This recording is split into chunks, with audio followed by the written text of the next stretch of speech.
Mahathir Mohamad কোথায়, Lee Kuan কোথায়? সেরকম মানের একটা লোক 18 কোটি মানুষের মধ্যে কি একজন মানুষও দাঁড়াবে না? বাংলাদেশের গণতন্ত্রকে আমি বলেছি বানরের তৈলাক্ত বাস, কিছু উঠে আবার নামে, উঠে আবার নামে। 5ই আগস্ট কোথায়?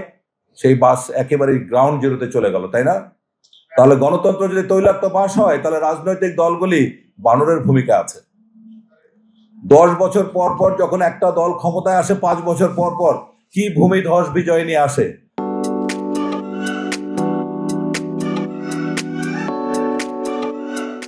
তাদের যখন পতন হয়, তখন লক্ষণ সেনের দরজা দিয়ে পালাতে হয়, ঝাঁটা পেটা খেতে হয়।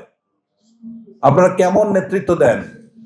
এর মূল কারণ হচ্ছে বাংলাদেশে অদ্যাবধি আমরা ভালো নেতৃত্ব পাইনি স্বাধীনতার পরে। মাহাথির মোহাম্মদ কোথায়, লিকুয়ান কোথায়? সেরকম মানের একটা লোক 18 কোটি মানুষের মধ্যে কি একজন মানুষও দাঁড়াবে না? এই দেশটা কি এভাবেই ধ্বংস হয়ে যাবে? আর আপনারা যারা নিজেদেরকে শিক্ষিত দাবি করছেন, রাজনৈতিক সমালোচনা ঝড় তুলে যাচ্ছেন, আপনারা হচ্ছেন সমাজের জন্য বোঝা। বিকলাঙ্গ শিশুকে যেমন তার বাবা মা ফেলে দিতে পারে না, আপনার মতো শিক্ষিত, আপনার মতো মানে ভীতু, আপনার মতো কাপুরুষদের কারণে আজকে বাংলাদেশের এই দুরবস্থা। এই কথাগুলি আমরা বারবারই বলেছি। প্রত্যেক বছর বাংলাদেশের বেকারত্বে 5 লক্ষ শিক্ষিত বেকার যুক্ত হচ্ছে। এটা নিয়ে কারো কোনো মাথা ব্যথা আছে? এই 5 লক্ষ বেকারের কি হবে?